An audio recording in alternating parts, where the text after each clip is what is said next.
우리 상표법에서는 심판에는 크게 두 가지로 분류합니다. 어떤 특허청에서 내린 결정에 대해서 다투는 것을 결정계 심판이라고 하고요. 그 다음에 서로 특허청이랑 싸우는 게 아니라 서로 뭐 다른 사람이랑 싸우는 거, 그걸 당사자계라고 합니다. 그래서 결정에 대한 불복심판이라고 해서 거절결정, 불복심판, 보존각하결정, 불복심판. 그러니까 특허청에서 어떤 내린 결정에 대해서 불복하겠다. 이거 못 받아들이겠다. 이겁니다. 이런 심판이 있고요. 그 다음에 당사자계는 어떤 상표를 없애려고 하는 걸 무효심판. 그래서 이거는 원시적으로 원래 거절이 돼야 되는데 등록이 됐다. 그러면 이거는 무효가 돼야 된다. 라는 게 원칙적으로 무효심판입니다. 그 다음에 취소심판은 자 등록은 됐어요. 근데 등록 이후에 사용을 되게 잘못한 거예요. 상표권자가. 상표법에서 사용이 되게 중요하다고 했잖아요. 그래서 사용을 일정 기간 안 했거나 아니면 나쁘게 사용했다. 부정사용이라는 표현이 나오는데 그런 게 있다 그러면 취소를 시킬 수 있습니다. 이거는 등록이 문제는 없었어요. 그런데 등록 이후에 뭔가 사용을 잘못했을 때 없앨 수 있는 거 취소. 그래서 상표법상 상표권을 없앨 수 있는 심판은 두 가지입니다. 타인이 없앨 수 있는 건 이거 두 가지예요. 상표권을 아예 소멸시키는 거. 그러니까 이게 소멸 원인 중에 하나겠죠. 무효를 시키거나 취소를 시키는 거. 그게 무효심판, 취소심판, 소멸을 시키는 겁니다. 그 다음에 우리나라 좀 특유의 제도인데 원래 만약에 침해가 이루어졌어요. 상표권 침해다. 뭐 디자인권도 마찬가지고 특허권도 그렇고 만약에 침해인데 침해 소송을 바로 하면 돈도 많이 들겠죠. 법원에 가면 뭐 변호사 뭐 800, 1000만 원 막 불러대요. 그런데 그 중간 단계로 조금 침해까지는 아니더라도 이거를 행정청에서 나름 권위 있는 데서 확인을 하자. 그 침해에 좀 속하는지. 그래서 그거를 권리가 어떤 범위에 속하는지를 확인하는 심판을 합니다. 그래서 비용이 좀 저렴하고요. 나름 뭐 어떤 제도의 효용성이 좀 있습니다. 우리나라 좀 특유 제도인데 권리 범위 확인 심판이라고 합니다. 그래서 권리가 속하는지 안 속하는지를 확인하는 겁니다.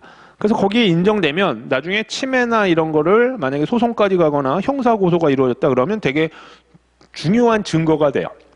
그래서 보통 심판을 많이 합니다. 심판. 이 권리범용의 심판을. 그래서 침해 때 많이 나오겠죠. 그러다 보니까 자 얘네들은 소멸을 시키기 위한 거고 얘는 침해 분쟁 전에 다투게 되니까 이게 심판이 다 중요해요. 요 심판은 이렇게 별로 좀 시험에 많이 안 나오는데 요거는 다 중요합니다. 무효심판, 취소심판, 권리범용 심판. 심판도 많지 않아요. 나중에 특허법에 가시게 되면 심판이 꽤 많아요. 이거 말고도 더 있어요. 이상한 심판들이 많습니다. 근데 그런 건 없고요. 상표법에서는 딱 요것만 있는데 요 세 가지가 엄청 중요하다. 그래서 이거를 특허청에 특허심판원이라는 데가 있습니다.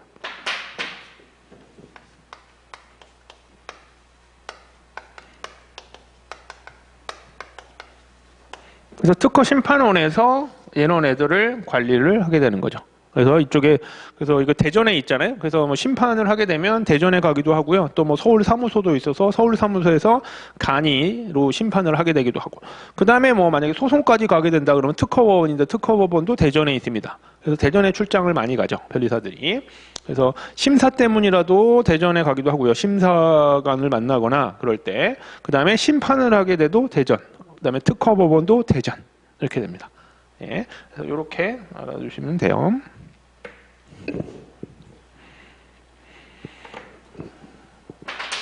자, 심판에 대해서 어떤 심리를 하게 되면 이게 법원처럼 어떤 결론을 내겠죠. 그거를 이제 크게 여러 가지의 결론을 내는 겁니다. 심리하고 나서 어떤 결과를 나타내는 거. 그러면 우선 각하결정과 심결각하라는 건 뭐냐면 실제적으로 뭐 무효를 하든 취소를 하든 뭐 잘 몰라도 실제적인 중요한 거는 판단하지 않고 만약에 방식이 좀 잘못됐다. 예를 들면 심판 청구서가 잘못됐다라든지 그러면 이름부터가 벌써 각하한다고 하잖아요. 버리는 거예요. 여기가. 그러면 각하로 결정한다. 그래서 가장 방식이 잘못한 거예요. 방식이 잘못돼 있어서 그냥 야 이건 뭐 볼 것도 없네. 다시 써와. 이거예요. 각하 결정. 그 다음에 심결각하는 나름 중요한 사항에 대해서 판단을 하게 됩니다. 방식은 다 통과했는데 뭐 심판 청구인이 괜찮은 건지, 그다음에 우리 제척기간 기억나실지 모르겠어요. 제척기간 다시 한번 설명드릴 건데, 제척기간이라든지 이런 게 괜찮은지, 아니면 뭐 확인의 이익이 있는지, 뭐 이런 것들을 이제 배우시게 되는데, 이런 것들이 문제가 있다. 그러면 심결각화가 됩니다. 아직 중요한 내용은 판단하지 않았는데 우선 가장 기본적으로 체크해야 될 부분이 있는데 그게 벌써 문제가 있어? 그러면 심결각화 됩니다.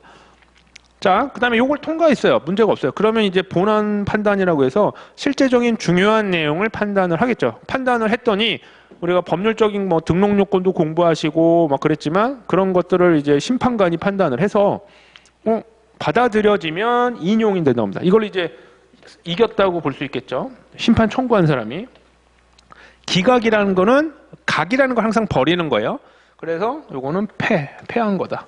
이건 누구 기준으로 하냐면 심판 청구인 기준으로. 반대로 보면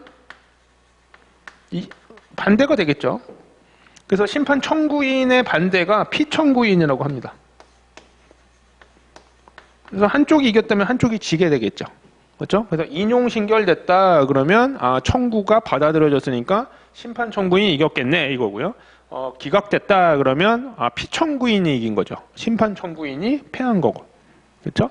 그 다음에 되게 독특한 게 있습니다. 자, 이거는 어떤 심결에 대해서 전체적으로 인용 아니면 기각인데 일부에만 일부 인용 아니면 일부만 기각하는 경우가 있습니다. 자, 이거는 참고로 제가 지금 설명드린 거는 다 그 참고 자료에 있습니다.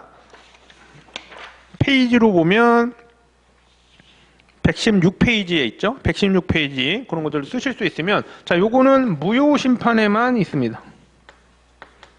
무효 심판에만 only 있다. 다른 아까 심판 5가지가 있었잖아요. 뭐 거절결정, 불복 심판 뭔지 몰라도 다른 건 다 이런 게 안 돼요. 일부 인용, 일부 기각이라는 게 뭔지 몰라도. 근데 무효 심판만 가능하다. 무효 심판이라는 게 되게 독특해요. 이게 뭐 어떤 효력도 그렇고. 그래서 요게 독특하구나 이렇게 보시면 됩니다. 자, 요 정도로 보시고요.